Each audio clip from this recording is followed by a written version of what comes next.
Hello, welcome to the show. I'm Gigi Kopelak. Today my guest is Stuart Vance. He is a resident of Pleasantville, and he has an exhibition coming up in the Fine Art Gallery at Westchester Community College. So I'd like to welcome you, Stuart, and Thank you. Find out more about your work. I read a little bit about the exhibition, and I love the expression that you used, enormous concrete paintbrush strokes. Did I get that right? I think I messed it up a little bit, but yeah. So they are sort of abstract, the paintings that are going to be in this exhibition. Am I right? You have a... Well, that's an interesting word, abstract, actually, because some people have different ideas about what that means. I think that they're abstract in a sense. I'm going for something that's abstract, but some people confuse the words non-objective with abstract, and Wait a minute, let's stop right there. Okay. So, non-objective is abstract to me. Yeah. But I mean, if you look at the abstract expressionists, that was their motto: non-objective. You know, stand in front of the canvas and just paint. Right, but in this case, what I'm doing is I'm actually depicting something. I'm depicting actual objects, in this case, these giant interchanges and freeway systems and bridges and things like that. Right. So that's not non-objective. Right. So I say that just to make it clear to people that non-objective versus abstract are actually kind of two different things. Okay, I'm getting it now. And what I'm doing with this is I'm abstracting something that is an objective. I'm taking something that is actually, I'm starting with photographs, actually. Okay. I'm running them through the filter of digital tools, such as Photoshop and other kinds of tools. And then I'm bringing them to a large canvas. So by the time they get to the canvas, I've really kind of messed with them, and I've taken them and sort of abstracted them in a sense. Right. I hope we can be looking at a picture while you're talking about them, because it's really hard to visualize. They're fabulous, and they're huge. They're big. Yeah, some of them are. Some of them are. I have some smaller pieces as well. I've done some that are, 12 inches by 12 inches too. So I kind of run the whole, gamut in terms of the sizes. But a lot of the pieces that are going to be in the show are somewhat big, and of course, big is also a relative term because I go back, I harken back, I should say, to or hark back to the abstract expressionists. It's funny you should mention that because they are a big influence for me, and they worked in this enormous mega size. The size of a room, and I haven't worked at that size yet. Someday I will, when I have a studio that's big enough. Well, we're going to talk eventually about your earlier work, which were installations and large. But I want to concentrate a little bit on the exhibition that's coming up, because even the thought behind it that you have about what you're portraying. Explain a little bit about that. Okay. So, it's interesting because there's an evolution of how I got to this point, and we could talk about that a little bit as well. But this work itself is really is kind of a reaction to two things. One is this nostalgia that I have for the place that I grew up, which is Los Angeles, California, and the whole culture there, which is very different in some ways, from a lot of the East Coast culture that I've now lived here for over 27 years. But the culture in Los Angeles is so based around the car. And when you go up there, everything is car, and everything is freeway, and everything is roadway. And some people feel very negatively about that, but actually I feel very positively about that. It's a positive thing that I feel, because it lent itself to such a lot of communication and a lot of fertilization of ideas. I had friends that were far-flung all over the Southern California and Northern California, and I thought nothing of getting in the car and driving for 6 hours to go visit a friend and just sit and talk for a little while, then turn around and go back. And it was just part of my upbringing. So there, in some ways, what I'm getting at with these works is a kind of a love affair, with the transportation system of Southern California. On the other hand, there's this other side of it, of course, which we were really unaware of course, when I was growing up, that we were, in essence, changing the planet, changing the climate of the planet by our behavior. Now, of course, we all knew when I was growing up in Los Angeles, it was very smoggy, and it was much more smoggy then than it is now, because the cars are much more efficient, and cars do not pollute the way that they did when I was growing up. But when I was growing up, it was just thick. You couldn't see the hills from where I lived. So we were aware of that aspect of it, and so there was always this tension inside about the love of the ability to move and to be free in your movements versus what are we doing? And so that's what I'm getting at here with these images of these giant concrete brushstrokes. The brushstroke actually came from a friend of mine who also grew up in California, and when he saw this work for the first time, he said to me, "Those are like giant abstract expressionist brushstrokes." And I said, "You're absolutely right. Because that's the freedom of that brushstroke that I'm really kind of emulating." But so you're not taking an actual highway design and using it. Are you interpreting it and making difference? Or I'm using actual survey photographs. So it's almost like a photorealism, but you gotta kind. Well, I'm kind of trying to figure out exactly what to call it, but I wrote in one piece about calling it photographic expressionism. Okay. Sort of as a nod to the abstract expressionists in a sense too. So I'm starting with the photograph and then taking it and pushing it further. So I'm not interested in creating photographic reality. That's not my thing. And because you can tell that a lot from the color that you're using, first of all. Right. And the fact that, for instance, in one of them that I see, they're not cars on it. I call them bumps, but you said something else. They blobs. Blobs, yeah. So. Well, yes. So I'm not interested necessarily in all the exact details, because if I were, I would just be out there with a camera. Right. And I would be taking pictures of these things, and that would be a whole different body of work. But I'm really interested in the depiction as kind of a starting place to deal with the paint itself, and that's what the abstract expressionists were doing. Is that they said, well, what's important is the paint, the paint on the canvas. It was all part of that modernist thinking. But would you say in some of them that you, or on all of them, you are putting that conflict in? You're trying to get that idea of here's modern technology, but here's what is happening because of it? Is part of the color that you're using, or? Yeah, there's certainly an edginess to it, or a sense of tension to them. And even my own mother, when she sees them, says, "I love them, but they kind of make me feel uneasy." You know. Yeah. So there's something about that, and. The conflict within me is, on the one hand, I'm trying to depict them as beautiful because I'm trying to find the beautiful in them. At the same time that I'm aware that there's this other aspect of them. People see them as a kind of a blight or something, and I don't really necessarily see them that way. I really look at them as what they were intended to be, which are these, this great facilitator of communication.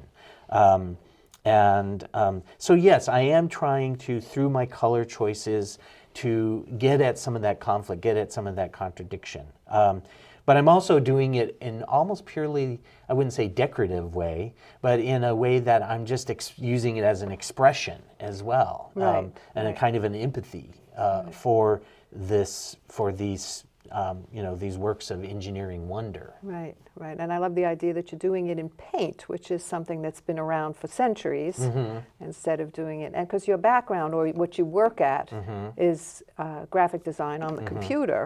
And so here you are as a fine artist working in paint. Yeah, and that's a really, that's an interesting aspect of it.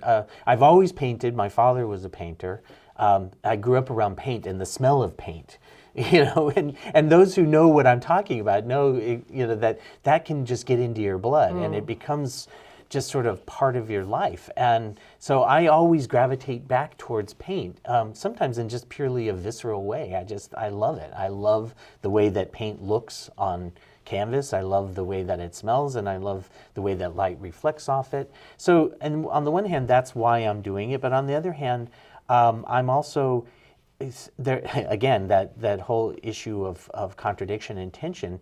I'm working with digital images and converting them to this very, human hand image, which is, and you can see them when you look at them up close. You just see my scrumbly hand, And it's very different than if I had taken an image, created it in Photoshop or some other digital tool, and then printed it out, using an inkjet printer or something. And people do that. They make these enormous prints, and they're beautiful, but it's a very different thing because the hand is not there. Right.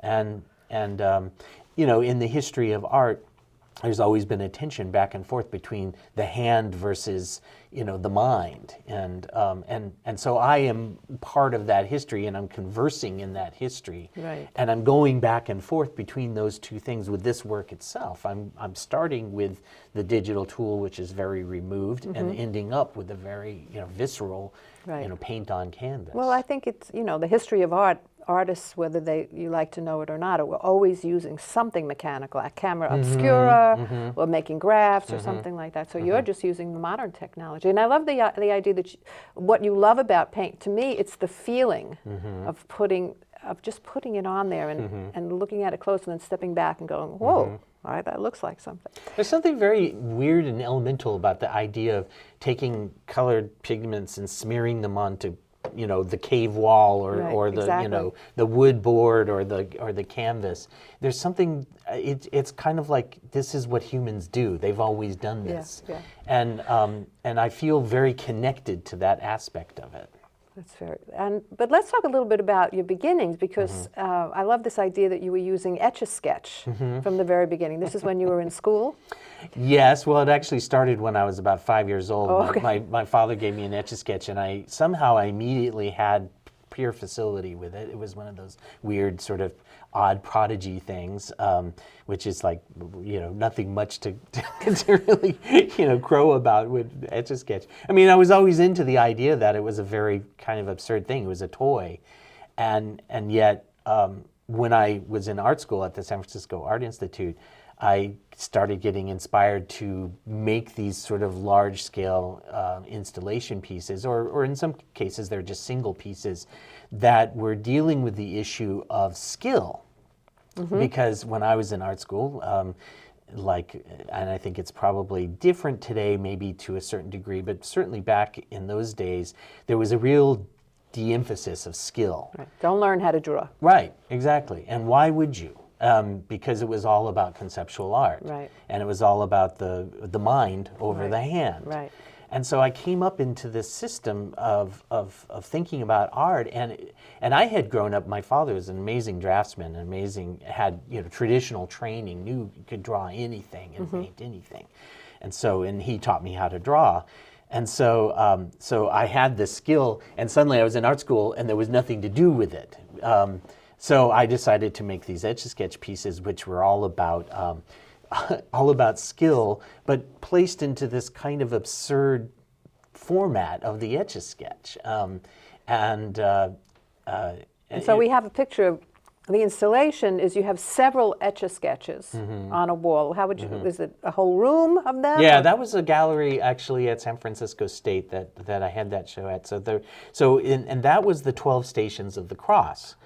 Okay, that's a whole other topic. A very, very realistic artist from the 14th century, right? That one was not actually. Oh, okay. What you're referring to is the Matthias Grunwald Eisenheim altarpiece, which I created on a kind of a grid of Etch-a-Sketches. Okay. And so that was an exploration that I was doing with master drawings from the Renaissance. Creating them on the Etch-a-Sketch, either in multiple grids or single grids. There's one of the Venus that I did of Botticelli's Venus, emerging from the waves. Right. Very famous image, and I did that on just one single Etch-a-Sketch. Framed in a beautiful golden it's a big, frame, right? Big elaborate, frame. Renaissance era frame. Right. And so the Stations of the Cross were not a Renaissance? No, they weren't. That was a those were personal images, and that was my drawing style at the time. By the time I did the Stations of the Cross, I'd actually left the master drawing pieces behind, and now I was working with a personal drawing style, which was very modern looking. Was that when you did the monoprints also? Yes. Yeah, okay. So I did an accompanying monoprint book for that Stations of the Cross. Now the thing about the religious imagery, though, and I kept working with that, was because again, here I am coming up through this sort of traditional background, studying art history. Most of the art history of the Western world was religious iconography, so I became... Because they were the ones who were paying the price. Exactly, and I was interested in that because I thought that was really, you know, I thought it was very interesting. What do you depict when you depict art, something in art? And for a long time, it was you know, Christian iconography, Christian stories, and things like that. I myself was not a Christian, but I was very interested in that imagery. It was very powerful imagery, especially around the time of the Renaissance and prior pre-Renaissance stuff. There was a lot of really great stuff, and I still love that work. I spent a summer traveling around Europe just looking at churches and looking at the Giotto frescoes and things like that. So I continued working in that vein, but I was now, when I did the Stations of the Cross, I was working with a very personal drawing style. Okay. I was no longer working with the master styles, because I said, you know what, I did that. I proved that I could do that. Okay. So there you go. So, okay. So then after that, after you graduate, you come to New York, am I right? That's right, yes. Yeah, yeah. And you started to work with sculpture. Yes, I did. Yes, I did. I think there's something else that goes in there too. You were doing a lot of figurative work? Yes, I did a lot of figurative work around that time as well. I was doing these portraits and realistic portraits? Well, they were realistic portraits, but they were, and maybe we can find an image of one or two, but they had this kind of second layer of drawing on it, which you see that style in the Etch-a-Sketch work, and now I had moved it out into these portrait works, and it's this, I call it the alien, and it's this very... is it like a caricature? Yeah, it's like a caricature. It's like a very linear caricature that looks alien. And it was this whole theme that I was working with at the time, which was the two parts of people. And there was the very realistic presentation of the person and their personality, and then there was the alien, which was the sub-person, the person that you don't know about. Right. So you've got this conflict, I can see it, all the way through your work. Yes. Between the Etch-a-Sketch and the Renaissance, and now the two parts of people. You're thinking good and bad in the person, or just not good and just bad. The subconscious? And just the part of the person that you don't know easily, unless you can really dig into their personality. And I was really, that was what I was interested in at the time. I was very much interested in people and what made people tick. So the next series of work that I started when I moved to New York was the sculpture pieces, which are all about the human body. No kidding. Okay, so because they're very geometric. Yes, so there's the contradiction again. Okay. I was working with this material, this natural rubber material, and this material called plastilina, which has this very skin-like quality. So I was using that on top of these frames that were very geometric and very industrial. So when you say skin-like, were they sheets of something, like thin sheets? No, it was actually liquid. The rubber comes in a liquid form, and you brush it on like paint, and then it hardens and becomes like a skin. Okay. So the material that I was working with had this quality. I don't know if you know the work of Eva Hess. Yes, I do. She worked with rubber also, and she was a big inspiration for me at this time. And she made these amazing sculptures that would hang down from the ceiling in these blobular kind of shapes, and they had this quality that were very organic and kind of creepy. And so I kind of went the other side of that, which is the very industrial, working with very geometric shapes, hard edge shapes. I got into things like industrial sponge, for instance, which I saw as like what's underneath the skin is this. It's this spongy, muscle tissue and thing like that. And so I have these very rectangular sponges that I would put under pressure in some way. So there's one where I have corten steel. I kind of sandwich it between corten steel slabs weighing a lot. Didn't really press. Is that part of the work? The corten steel is part of the work? Yeah, that's the pressure on the sponge. And there's another one where I've taken big, huge bolts and bolted the sponge to the wall. Okay. So and it's not about torture. It's not about anything like that. It was just about the feeling of having a body and all the things that the body goes through when you're living in this world of of squared off corners and industrial everything. And Yeah. again, it's kind of about that contradiction between something that you might consider positive versus something you might consider negative. So what was your process in getting to all of this? It's kind of it's very interesting to me, but I'm just I can't get my head around the square and the body and the are you thinking, oh, I'm in a bad mood today and let me get this out, or no, I didn't really react to my own individual moods, and I was just sort of thinking on a larger level of trying to depict something, trying to depict the relationship between our bodies and the environments that we live in. Okay, so the square represents the environment that we live in? Yeah. Okay, so because we live in boxes all the time. That's true. And everything that we do comes in boxes. That's true. And as a matter of fact, a lot of what the materials I was working with were packing materials. Okay. So if you look at some of these rubber pieces, what I've done actually is taken styrofoam packing pieces. I've coated them with plastiline, which is a oil-based clay, so that it gives it this kind of very soft feel. So it's not so hard edged, and then coated that with rubber, with the liquid natural rubber to give it the skin. Okay. So I was exploring So we have, for these instance, materials. the one eruption, which is very textured. Would that express something in? Can we talk about one specific one? So Sure. Okay. Well, that one is that one. unusual. I mean, you picked one that was very different from a lot of the other ones. So you pick one. Well, let me just mention about the eruption, because what I used there is safety glass, like you would see in an automobile. Okay. So again, going back to that automobile theme. Okay.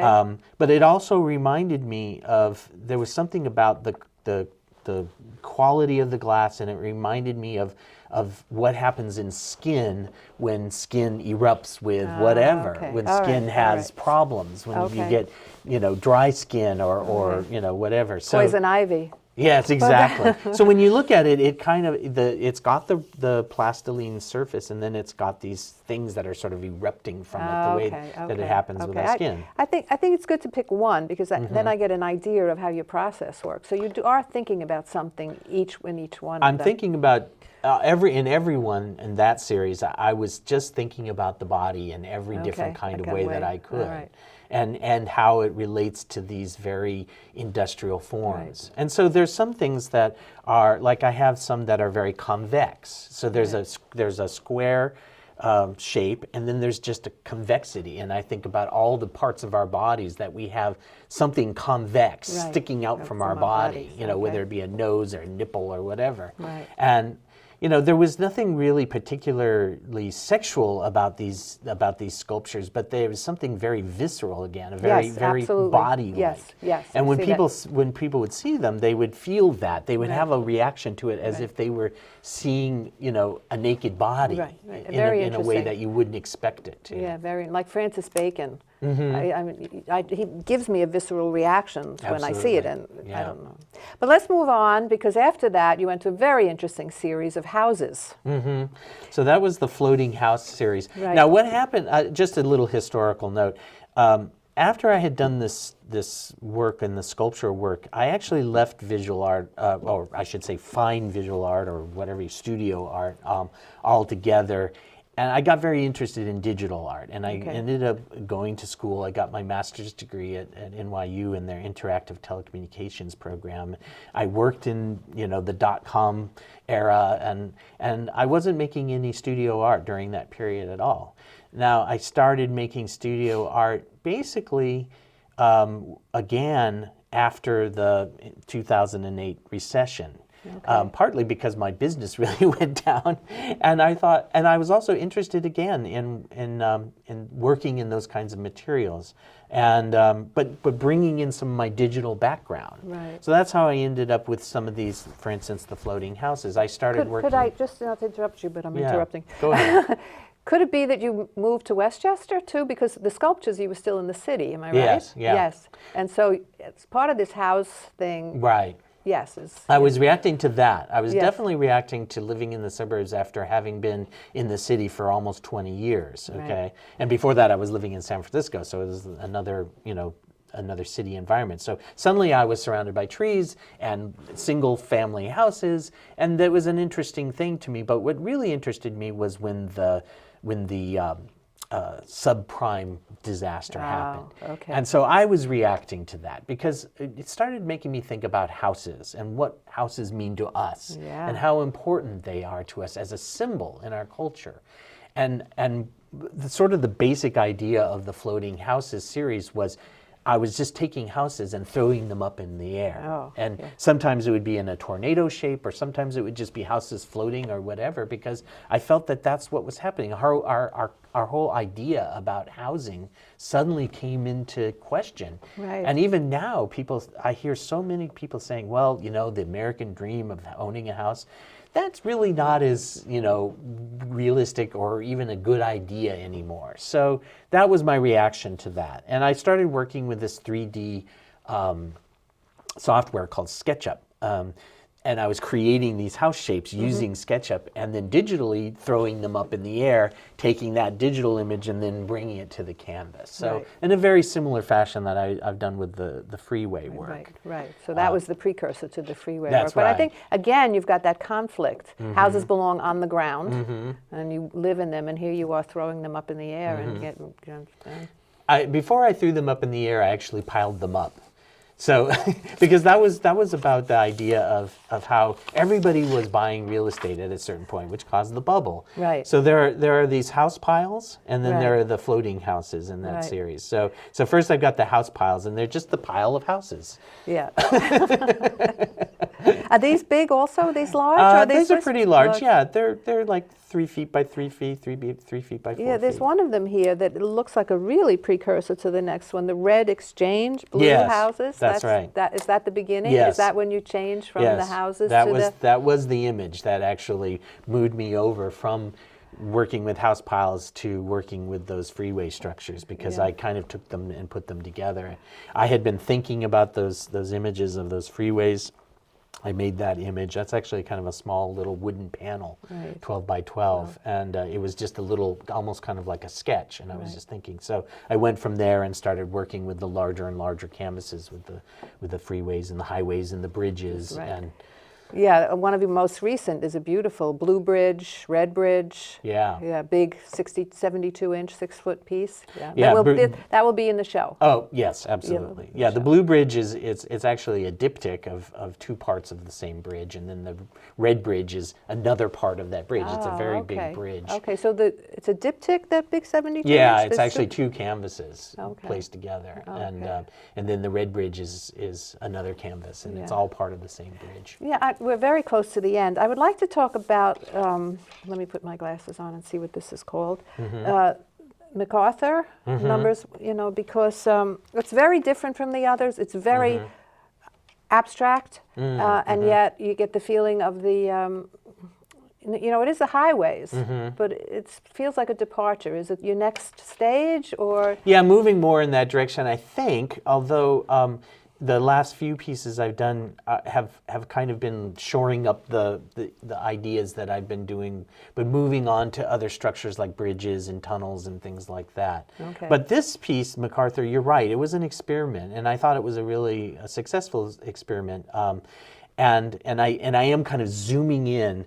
It's called MacArthur after the MacArthur Freeway in right outside of San Francisco in the East Bay. There's this. It's one of the biggest freeway exchanges, I think, in the country, and it's very complex. And whenever you, I don't know if you've ever driven that. When you go over the Bay Bridge, have you ever done that? I think I got stuck in a traffic jam. Yes, everybody does eventually. and it's this enormous interchange, and every time I drive it, because I go there a lot, every time I drive it, I'm kind of white knuckling it, because I'm never really quite sure where I am in the midst of it. When you look at it from the top down, it is this amazing puzzle, and it's beautiful. It's like a Gordian knot. So it's interesting that you've compartmentalized it and gotten rid of that conflict of thing and made it nice and. You know, anyway, yeah, broken it apart. You're absolutely right. Yeah, well, and that's what abstracting does, in a sense. It's I'm taking and atomizing it, in a sense, making it more understandable to me, I guess. But I'm also zooming in on some of the detail, and some of the just the crisscrossiness of it, and Right. and you know, some of the things that I really am interested in are things as simple as that, things that crisscross, things that pile up, Right. things that you know, stretch out. And, Well, you know, That's great. I hope everyone gets to see your show. thank Again, it's at the Fine Art Gallery, Westchester Community College, and it's there till March 7th. Thank you so much. It was so thank you, interesting. Gigi. I really liked talking about your work. I enjoyed it too. Thank you so much. And thank you for watching.